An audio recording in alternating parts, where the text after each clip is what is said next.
Welcome back to the sweatshop. In today's video, we're going to be working on this 2009 Subaru Forester. What we're doing in today's video is we are replacing the driver's side front wheel bearing. Now, I don't know if this is something that I should be admitting.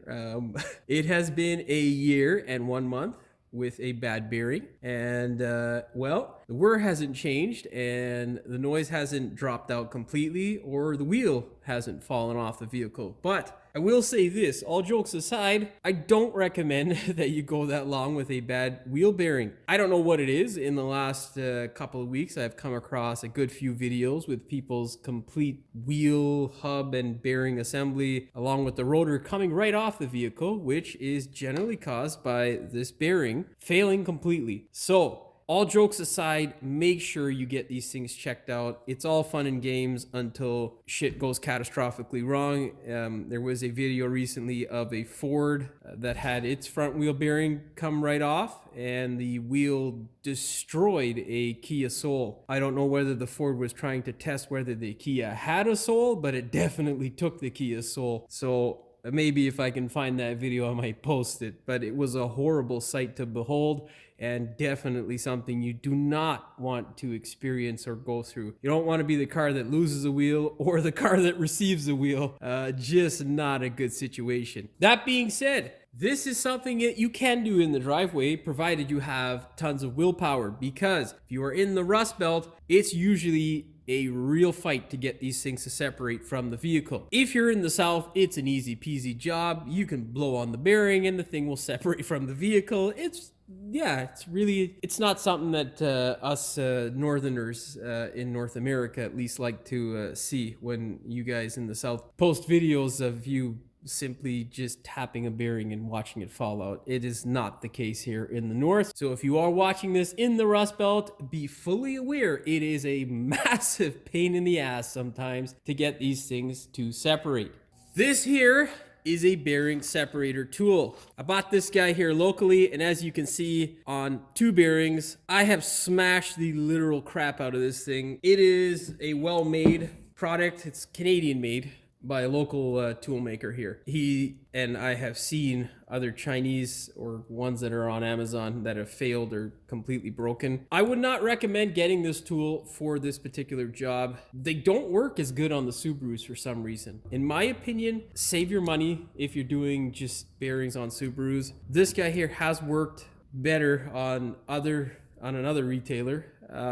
But yeah, it doesn't work well for the Subaru. So don't waste your money on this guy here. I'll show you my method throughout the video, and that is my tried, true, tested method. It works all the time. Obviously a bit of a pain in the ass. I was talking to one of my dealership friends, and he does say that there is a specialty tool that is made by our friends at Subaru. So who knows? If I can get my hands on that, or if they come out with something, I will definitely let you guys know. Of course, with all that blah, blah, blah out of the way, do me a big favor, hit the subscribe button as well as a notification bell so you never miss one of my new videos. Okay, let's get this thing up in the air. Of course, if you are going to be doing this at home, jack stands, very important, so you don't end up as a pancake underneath your vehicle. Get yourself a 19 mil and let's fire off those wheels.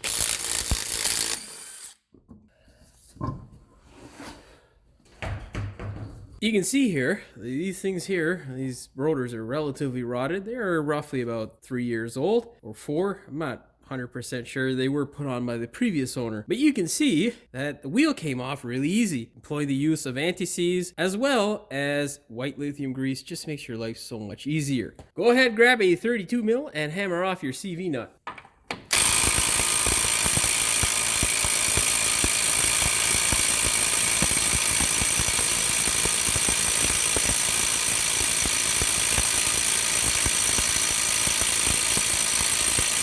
Well, that was both extremely loud and embarrassing for the DeWalt. I don't know, it's done a great job of these nuts before. You know what? Let's be fair, give it some more.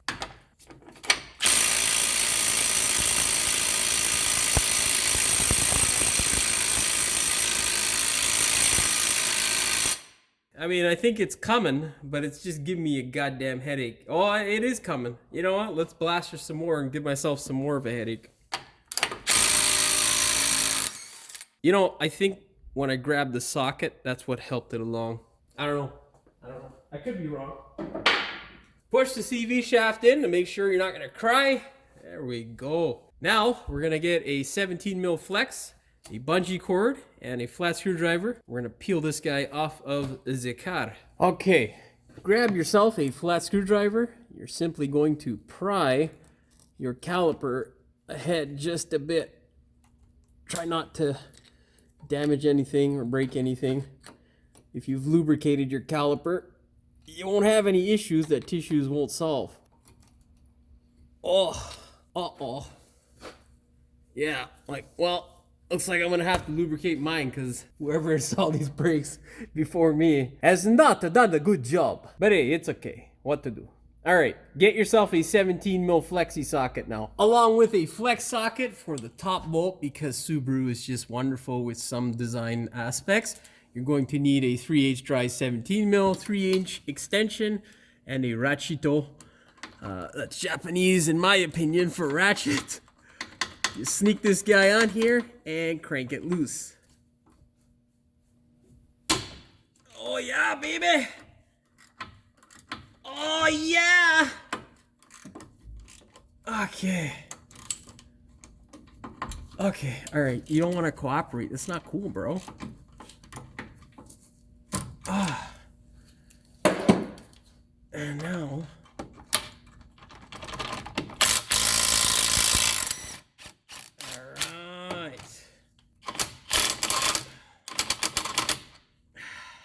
Well, obviously that guy wants to be an asshole, but it's okay. We have solutions. Enter 3/8 gun. I mean, you could use the ratchet, okay? But why did God make power tools? Okay, for them to be used.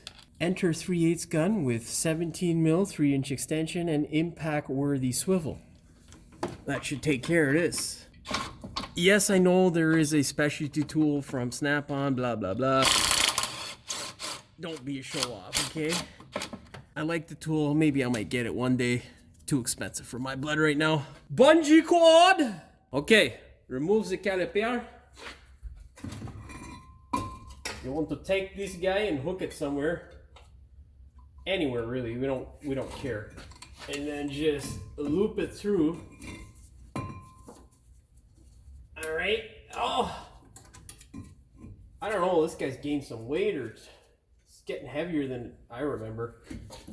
Make sure your caliper is nice and secure and that your brake hose is not tangled or strained in any way. Got the Scotty hand going there. Ah! That's fucking horrible. Oh. Did you guys know that Scotty Kilmer's actually subscribed to me? I think it's because I subscribed to him at some point years and years ago. Anyhow, yeah, I got Scotty Kilmer's a subscriber. I don't know if that's something that I should gloat about or not. Anyhow, grab your rotor and remove it from the car.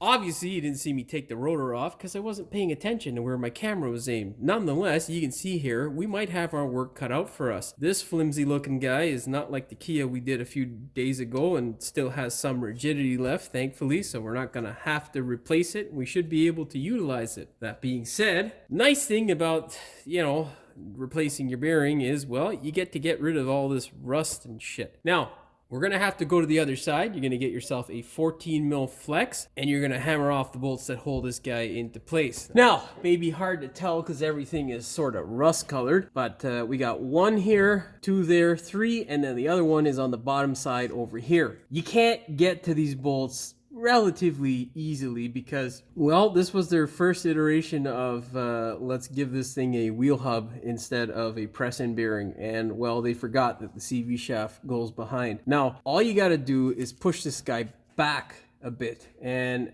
that should suffice. Sometimes you might need to get a 3/8 drive flex socket, but whatever, you know. Yeah, it looks like we're doing a 3/8 today. All right, grab yourself a 3/8 drive 14 mil and a 3-inch drive extension. Yeah, I should know what those things are called, but hey, you know, I'm trying to think about what I'm gonna do and I can't multitask. Now pull that guy back and sneak it into place. make sure it does not collide with the CV shaft, because that's not cool. Yeah, we're not on there properly. I'm gonna fuck it up. Let's get myself a 3/8 shallow chrome socket, because my impact's too thick. It may be just a couple of millimeters, but hey, that's all she needs to fit in there, you know what I mean? Very importante. Force this guy back. There you can see we get much more socket on our wonderful bearing bolt.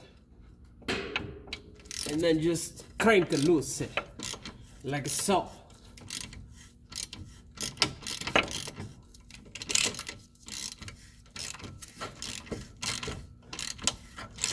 Now, whatever you do, you don't want your socket or your ratchet or anything to come into contact with your CV boot or the CV clamp. You can damage it or crease it, which will cause you to have a leak, which sucks. Now, part of the problem to lubricating everything is that, well, as you're doing this job, this shit comes back and it can be a real pain in the ass to deal with. But whatever, you get the idea.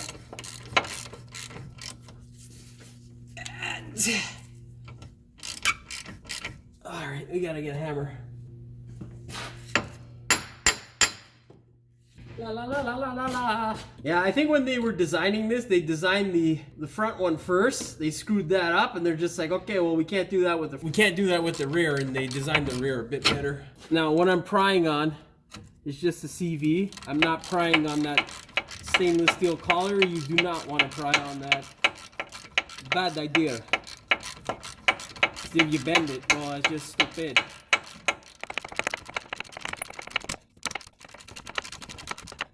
Okay, we're gonna leave that bolt in there just to see if we can't get it to help us with a little bit of clearance. 14 mil deep socket, 3/8 drive.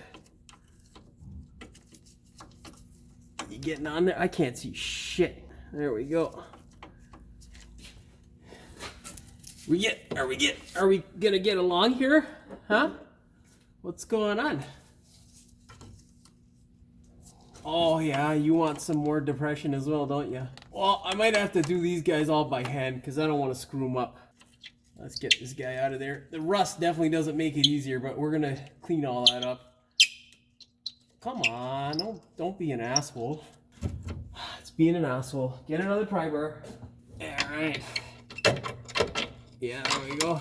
So, one down. I got 3 more to go. We're going to do them the same way as we did that bottom one. I'm not going to film it because, well, it's just a pain in the ass to film. We're 7 minutes in. I'm pretty sure you guys don't want to see me do this another 3 times. Now, a couple of things here. If your CV shaft is as annoying as mine is and continuously coming into the way, get yourself a small puller, just a small 3-jaw puller, and push it all the way in. Obviously, don't bottom the thing out. It's not great for your CV shaft. Second thing, when you're doing this bottom bolt here, this stupid contraption is going to get into your way. I don't remember that being a problem with the stock stabilizer link, but these stupid Moog ones are a pain in the ass. Also, don't buy the Moog because they have a grease fitting, which means that you gotta grease the goddamn thing every time you do an oil change. It's just a pain in the ass. And honestly, for the price of the stock replacement ones from Subaru or from good quality ones aftermarket, like a 3.5 joint or something like that, you just get those. They're non-serviceable. There's nothing wrong with them. They last usually 100,000+ kilometers.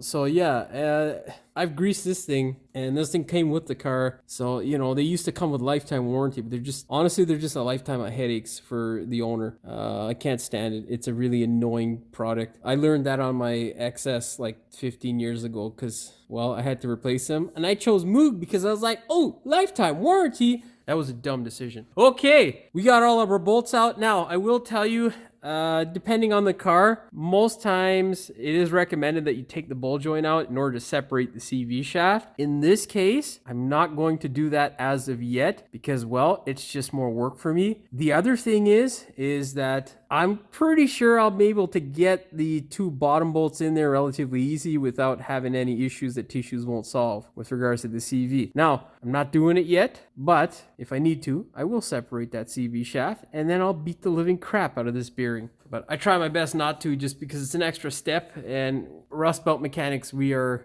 trained not to do anything extra because when you touch something that is in the Rust Belt, chances are it's going to give you just another headache. So yeah.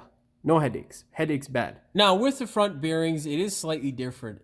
It's, in my opinion, a bit tighter. The CVs, I guess, are bigger and whatnot, but there's not as much room as the rear. And what I'm talking about in terms of room is the room around here. So basically, this bolt hole is quite tight to the CV shaft. So what I do is I get myself these stock bolts and I thread them in. I don't thread them in all the way because obviously it's going to bottom out, but you want to get at least 3/4 of the thread in there. You also want to use a pointed air hammer bit. So what I do is drill out the center just a bit so that my bit doesn't skip around. It is something that you need a bit of skill for because you don't want this to skip around and bash that. Bad idea. The other thing is that you will need a puller that is better than the 3-jaw that you can thread into this stupid hub to keep this guy from coming off, but I'm lazy, so right now we're just gonna thread these guys in and we're gonna try our best to get this bearing loose.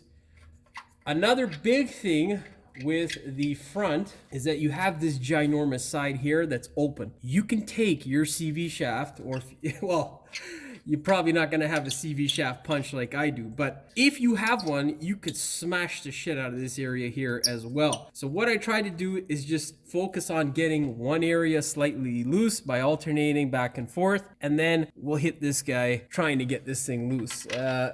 With the amount of rust though, it doesn't look like it's going to be a good day for me.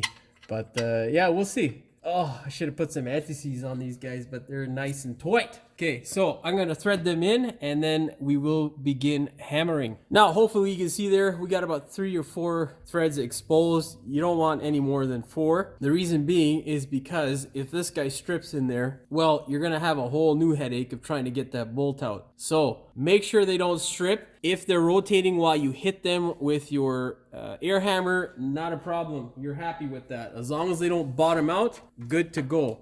So, you know, the closer you get it, the better. And of course, you just want maybe a couple of millimeters or less. Once this guy starts to move, it doesn't take as much power to get it separated. Okay, on the other side, let's begin. Ear, eye, and nose protection. Very, very important because, well, you don't want to lose any of that crap for doing a bearing. That's just stupid. All right. This is hard to do. The camera is in the way. Shit.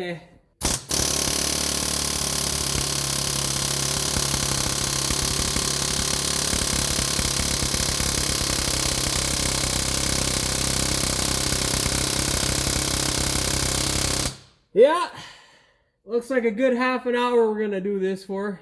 Should be fun. Oh, I don't have my long bit. Son of a bitch.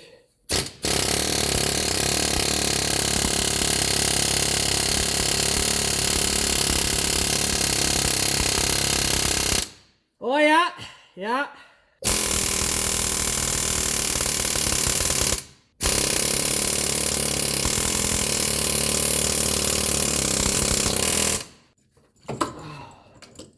Yeah, you don't want that to happen. That's why you drill those holes.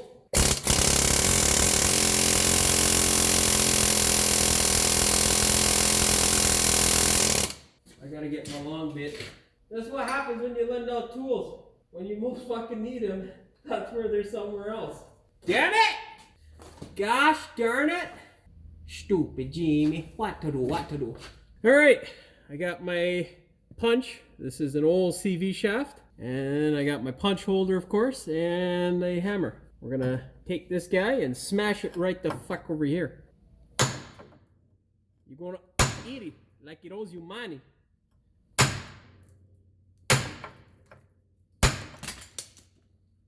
Okay, now it's time to go ahead and get the puller and get one that's gonna stay on for the ride. I'll be back. Well, currently, my tool that I usually use for this sort of crap is on vacation somewhere. So I have resorted to jerry-rigging my puller. We've just put some wire, some welding wire to hold this guy together. I don't know if this is going to work or not, but I spent the last 20 minutes looking for this goddamn tool, and I can't find it. It is a easily available tool. It is a puller for a harmonic balancer, and essentially, it's just a 2-hole puller. So you'll have the center, you'll have slot on either side. What I usually do is just bolt it up to either or of these goddamn bolts here on the hub, and then just thread it through the middle. It's not perfect, of course. It ends up not in the center, but you're just looking to hold the CV out of the way, so it's not a big deal. But yeah, I can't find the goddamn thing. So this is the contraption that we're going with. That might slip. We're gonna have to tighten this bitch up some more somehow. Anyhow, that's what Jimmy's come up with somehow. So yeah, let's see if we can tighten this guy up a little bit. Yeah, we can't tighten it up enough. Holy shit. You know, I tell you, that's the one thing that drives me nuts, man. When I can't find a friggin' tool, it's like, dude. Anyhow, whatever. I'm gonna go with this because I wasted enough time. Now, I don't know if we've made 100%, if we've made a little bit of, what do you call that, progress, but we are currently going to continue smashing this thing with our punch and our air hammer. What I like to do is just alternate between the two because it confuses the goddamn bearing, and that helps with knocking it out of place. In all seriousness though, what it does is with the vibration, the high frequency from the air hammer, it loosens up all the rust, and then the large thudding that comes from the CV shaft, well, that really helps with knocking the bearing, just jolting it really good. So yeah, the combination really helps. The jolting and then the nice high frequency from the air hammer. Okay, ear, eye, and nose protection, important. Now let's get back to the hammering. It's Italian for hammering, or some sort of European accent, whatever. All right, let's commence with the hammering. We're gonna give it a thuds. Bye. Whatever you do, do not smash your CB joint. No good if you do. Very bad. Very, very bad. Also, keep in mind, remember, ABS sensor. It does not like the compression or percussion, really. It doesn't like to be touched. It's very, I don't know. It lives a solitude life in a hole that it usually rust into, which is, you know, whatever. Anyhow, don't touch it. Let's hope we're making some progress. Oh, can I get this guy from up here? Because usually if you get it dead on, that's even better. Oh, I can. You got to make an adjustamental. Yeah, I'll tell you, it's not, I don't know, it's not the worst of jobs, but it can definitely be a royal pain in the ass sometimes. You just got to take your time, stay happy, because if you think about how long it's actually taking you, you will become very frustrated. And that's not cool. You have to keep your cool in order to do the job. That's a serious thing. You really do, because it'll drive you nuts. Don't hit your transmission if you got an automatic. I got a stick shift. Oh, shit. Oh, yeah, babe. As you can see, she's a come on out. Let's top the front side. Top? Let's tap, Jimmy.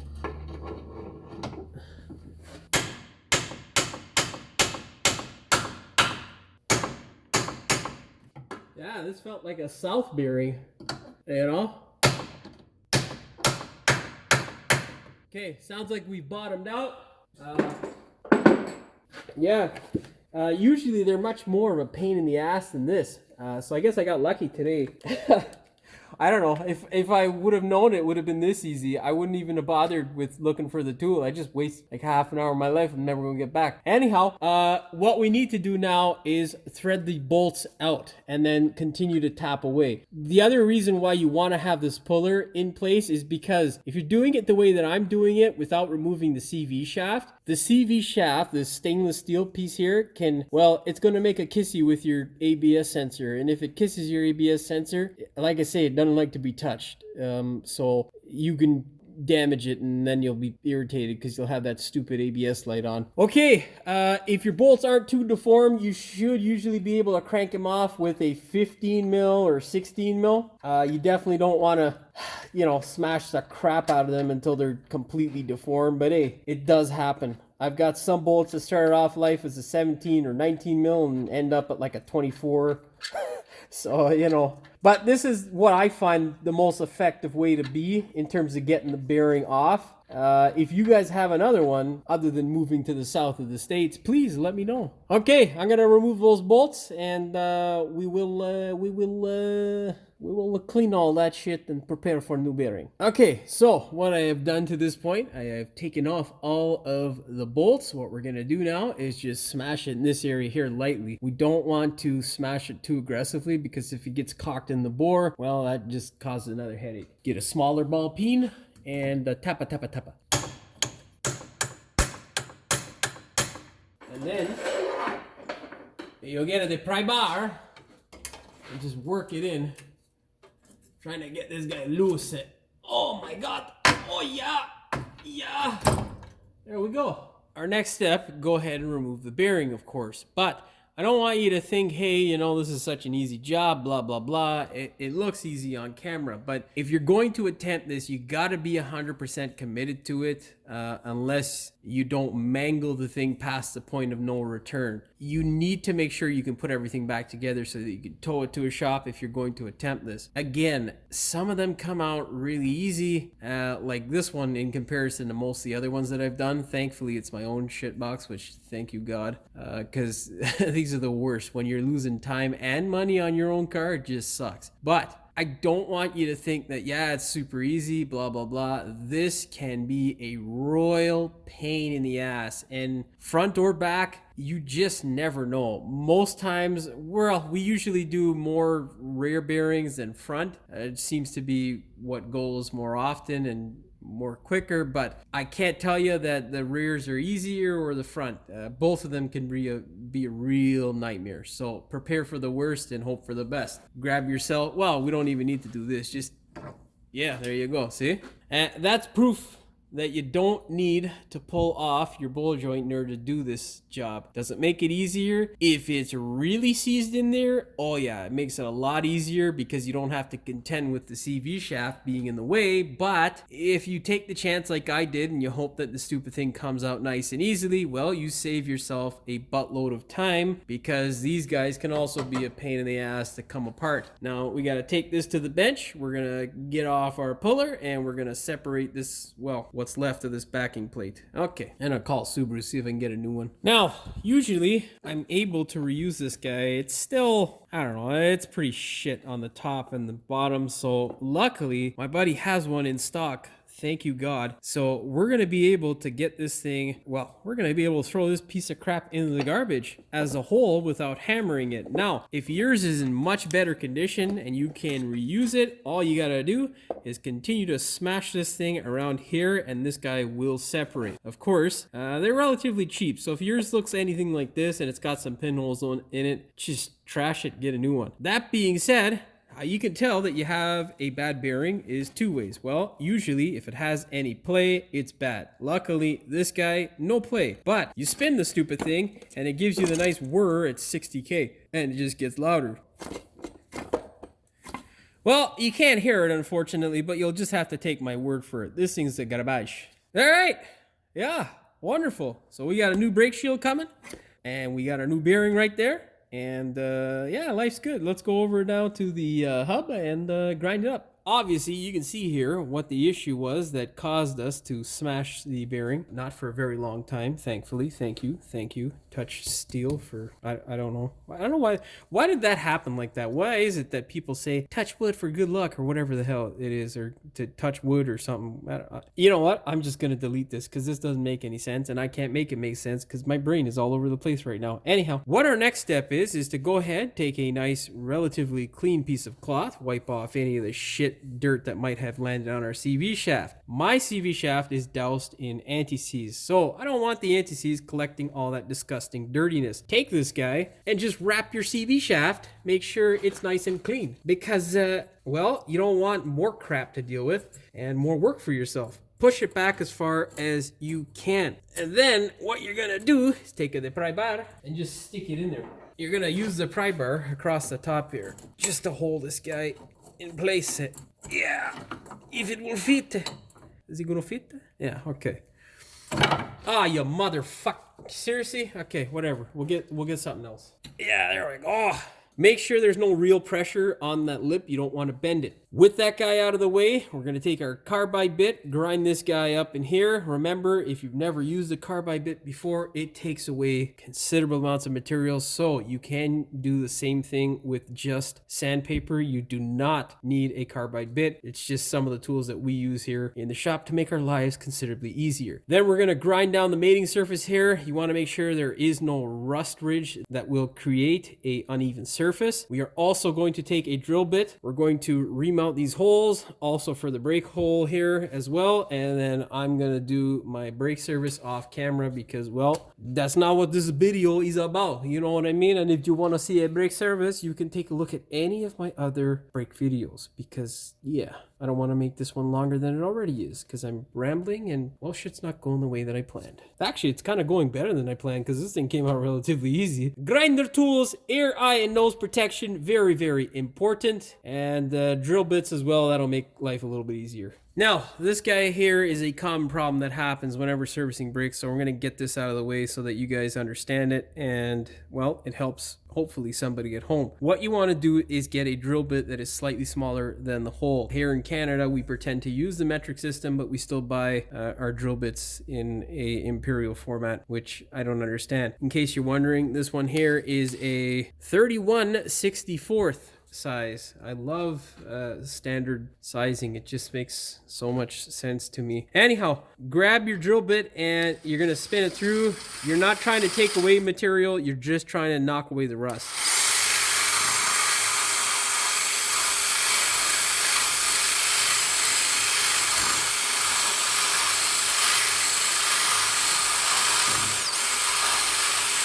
See there, we've got a bit of shit out of there, which is nice. Now, if you have a small enough grinding stone, you can use that to remove the material. I don't know if I have, but anyhow, I'll take a look and see if I can show you.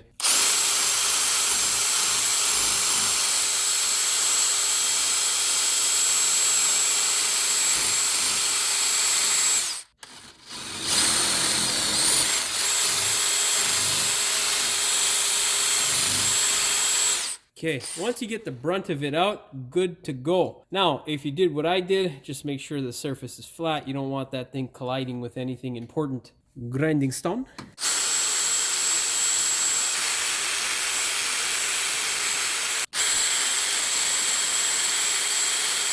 You don't want to remove material, you just want to get rid of the rust and crap. As long as you do, you are good to go. Now, let's move on to this. Just remember, you're going to be dousing that, well, blowing it all out and then dousing it with a nice thick helping of antimacies because that just makes everything better. Carbide bit only for the people who know how to use it. A bunch of these guys, it will do the trick. Also, just regular ass sandpaper will do it as well. Remember, do not hit the ABS sensor, ear, eye, and nose protection. Very, very importante. Begin!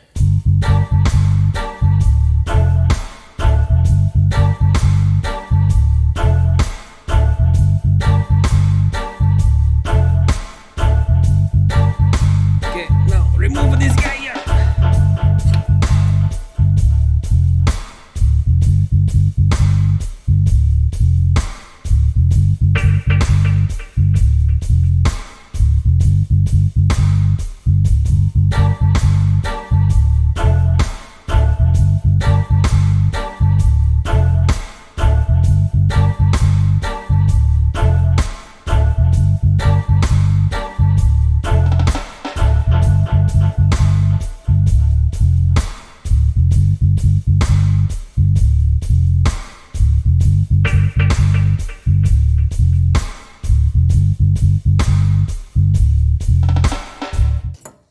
Now, remember, is all of this necessary? No, not really. You could shove your brand new bearing in there. See all those rust particles that I just took off? They're going to find their way into your bearing. And when you're doing this shit, the next time around and everything's re-seized because you didn't clear it up, you're going to think it's mandatory. Now, we can see over here, we got our machine marks. Our goal, not to remove those machine marks. They're very pretty and we like to keep them there.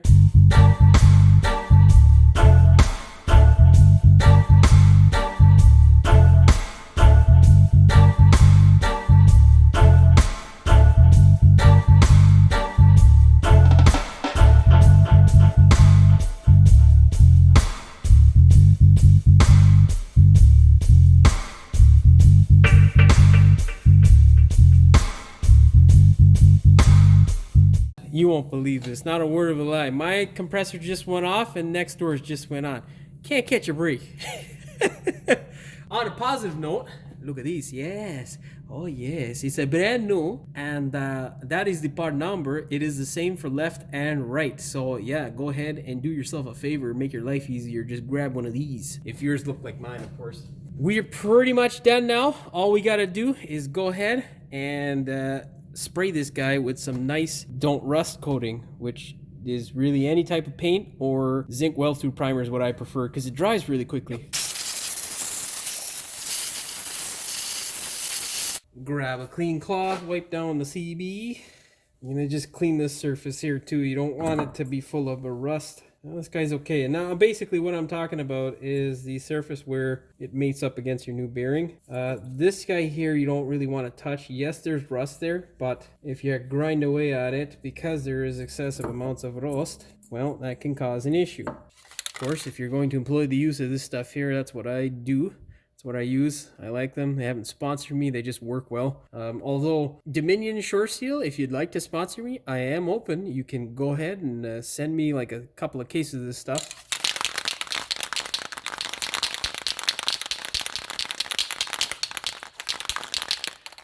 Shake it well and apply it.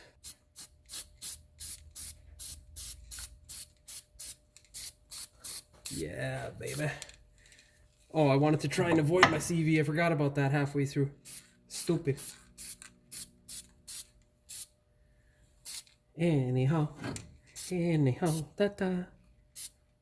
Let that guy sit there and dry for 5 minutes. Try not to get runs. It's not cool. It doesn't matter. Okay, now go ahead and grab the cloth and just wipe it off, man. That's it. See? Done. Now, what we need to do is go over to our bench. We're going to apply some anti-seize to our hub as well as our bearing in very strategic places. All right. Yeah, go over to the bench. If you don't have a bench, then you're doing it on the floor, I guess. I don't know. For longevity, you're going to get yourself anti-seize. You're going to give her all around here, not too much here. Douse it on pretty thick over there. You can also put some inside the ear and in the hole here, but only toward the top where the CV nut is. You don't want it towards the back. I'll be back. That there is the desired effect. Do not get any bristles on this little section here because obviously you don't want to wobble because that would suck. Of course, we are not done yet. Pick up your bearing. You're going to flip it to this side here. You're going to go into that little crease there. You do not want to get anything on the ABS ring. If you're getting close to it, wipe it off. You do not want anything in that area. And you don't want it as thick as I just put it on there. Bad idea. I took my eyes off, started looking at my camera, almost got it on my bearing. So here's a good example of what not to do, okay? You can see there, I got a little bit on my lip of the bearing there. You don't want that shit there. Get it off and get rid of any dirt you just put on it.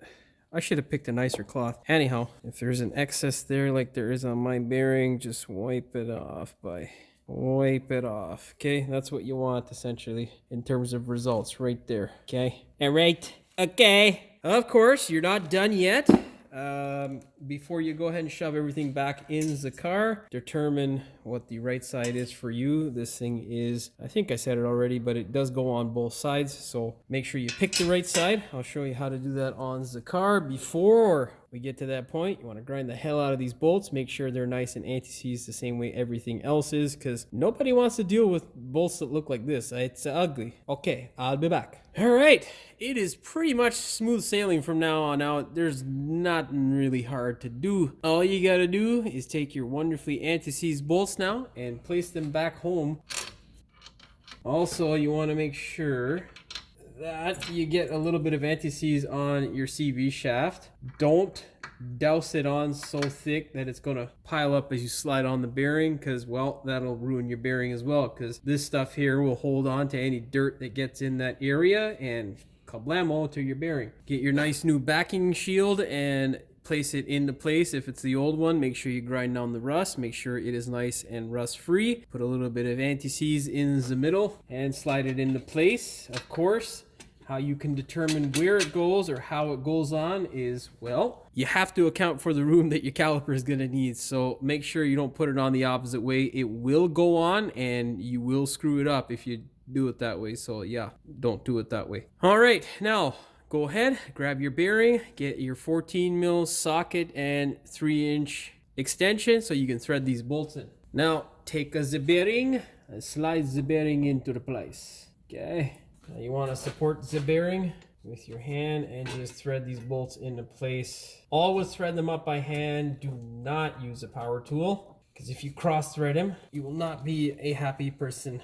It's terrible. No one likes cross-threading bolts. It's a horrible, horrible thing. All right, I'm gonna change the camera angle up, and we're gonna avoid editing out that stupid compressor sound. Now, once you have all of them threaded in by hand, what you're gonna do is sandwich this guy into the spindle. At the same time, you're gonna use your hand or some way you're going to position your hand where you can force the CV in toward the vehicle. That way it's easy to take this guy on and off. We're also going to use our air ratchet, because ain't nobody got time to ratchet this shit up by hand. Make sure it is going the right way, because you don't want to figure out the hard way that it's not.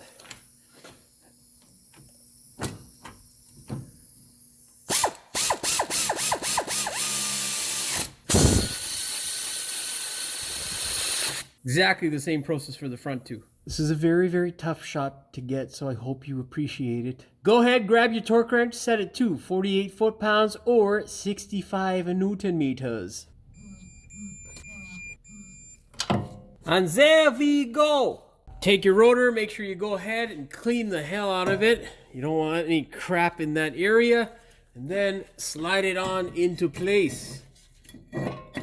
Remember, if you have any rust or crap that is in that area, it may cause a vibration, which will give you a headache. We are ready now. Put our bolts back in. Make sure that these guys are nice and anti-seized. Do not push them right through. What you're gonna do is grab your caliper bracket. Look at that, you know, all that. Just both sides were fairly seized, and yeah, there's lots of rust. So, you know, because it's my own car, I just decided to, you know, zip through it rather quickly and not waste any time. Can be a real pain in the ass to catch these bolts sometimes. What I find is pushing the rotor into the hub really, really helps. Thread these guys all the way up by hand, or as far as they'll go, and then you can ratchet them in. As for torque, set your torque wrench to 59 foot-pounds or 80 Newton meters. All right.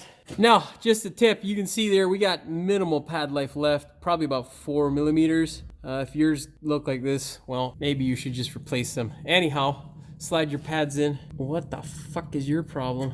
There we go. All right, unos, dos. I don't know, for me personally, I usually like putting this guy down on the bottom, but obviously these pads are used, so I can't really swap them now because, long story, I don't want to explain right now. Anyhow, grab your caliper and slide it into place. Make sure that this guy here is not in any strain, or the brake holes is what I'm referring to. Make sure it's nice and happy when you put it on, because if it's not, that may give you a headache. All right, look at that. Take your guide pin bolts and just thread them up by hand. Yeah, everybody's so happy today. I really am happy actually, because, well, the sun's out and the weather's nice and I'm not having to wear my jacket, and that makes me happy. It's the small things. Of course, if you had the same situation as me, which you probably wouldn't if you were just doing the bearing, you got to torque your caliper now. This is the Jimmy spec, not the OE spec, because I'm too lazy to look it up. It is 30 foot-pounds or 40 Newton meters. I believe it's like 28 or 29 for the original. But make sure you look up your own torque specs and verify that they are the correct ones for your vehicle. Oh, damn it.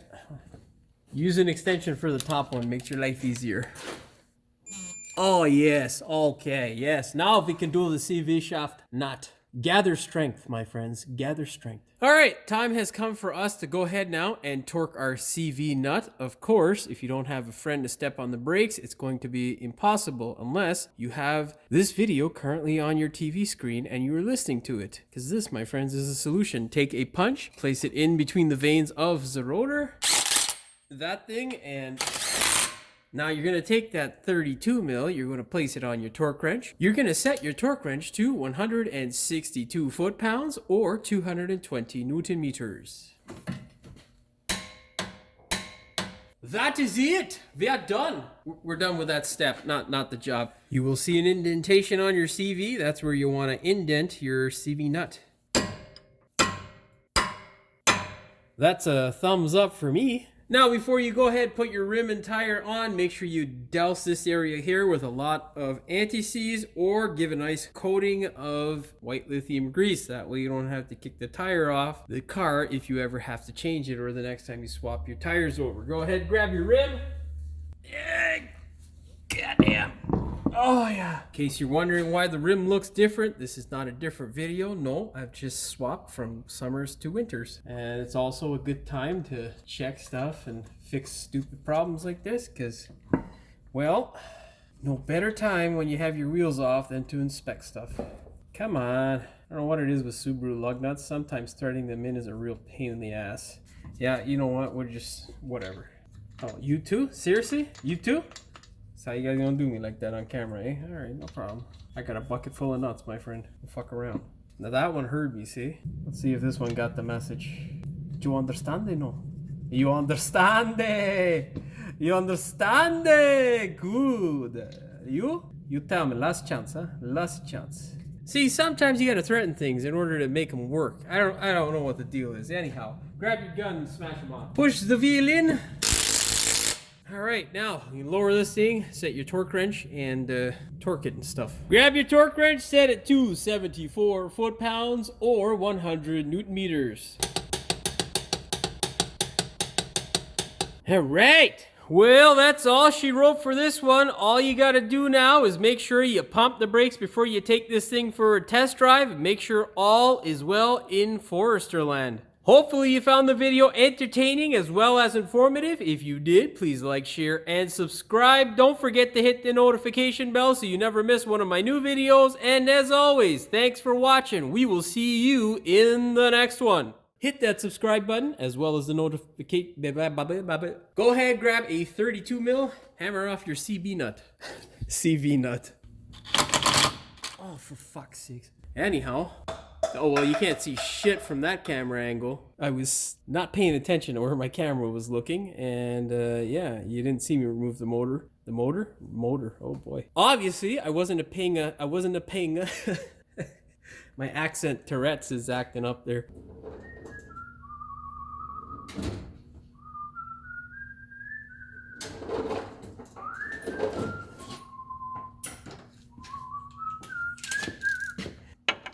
Yeah, see? We get much more socket on our... Oh, come on, guys. You're fucking up my video. When you touch... The CVs are... Well, they're in the way... Ah, for fuck's sakes. We're gonna start that once that pile of shit compressor goes the fuck off. Oh, we'll just wait till that fucking pile of shit is off. It's a puller for a harmonic... And it's not that the front or back or whatnot is sort of... you know, different per se. I do more rear bearings than front, so I mean it can be a little bit easier. I don't know what the fuck I just said. I ran away with that because I lost my train of thought. That stupid compressor came on. I'll be back with the rest of the thought process that I just went through. Shit, stupid compressor. Well, that's gonna be a horrible shot, and this is bad. Where's my smoke trap bar? There you are. I should have been a singer, I know. Doesn't matter. Deaf people like songs too, I would assume. I don't really know. Maybe they can feel it. I don't... Whatever. Let us see if we have a grinding stone that is small enough. For a fucking grinding stone. There you are. You hiding? You don't want to work, bitch? Go fuck out of here with that attitude. Oh, wait. Let me position the camera better. See? I fucked myself up. Hey, cooperate. Hey, what's your problem? What are your problem? Ow, that's my fucking finger. La la la la la la la la la la la la la la la. That's for all the guys out there who think, oh, I'm stupid, I don't have to do that. Oh, I don't have to do that. You know why they sound like that? Because most times they're mouth breathers. So, you know, I don't know, we have to come up with something. Well, you're not stupid like I am. If you want proof that I'm stupid, I'm a mechanic for a living. That's all the proof that you need. Where's my fucking 14 mil? Where are you? Why are you hiding now? I just said I gotta get you, and now you hiding? That's how you gonna do me? Hey, play nice, bitch. Motherfucker. How you gonna do me like that on camera, man? God damn. What's your problem? Oh, come on. Are you serious? My torque wrench is just like an inch too long. It's never been a problem before. I will cut a hole in this fucking brake shield, I swear to God. Or in this, what is this fucking thing called again? Fender liner. Stay, fucker. Motherfucker, don't. I will. Listen, okay? Listen. Fucking swallow like 10 pounds of rust. Don't fuck with me today. Grather. Okay. In order to torque this thing, you're going to want to somehow jam this. Obviously, you don't have a friend. You're going to need to jam it. And so I don't know what the fuck I just said. My brains are scrambled because of all the rust I've inhaled. Fuck, whatever. 160 fucking, what is it now? Okay, now, what you need to do is stake this. I'm not gonna do it like that. I need a punch. Oh, looky here, I have a punch. Can I use this punch? Yeah, baby. Let's reposition so camera's out of the way and you guys can see what the hell I do. That's a thumbs up for me and you. Well, probably just for me, actually, because I don't know what the hell you did, but... That is stupid, Jimmy. When you touch... Oh.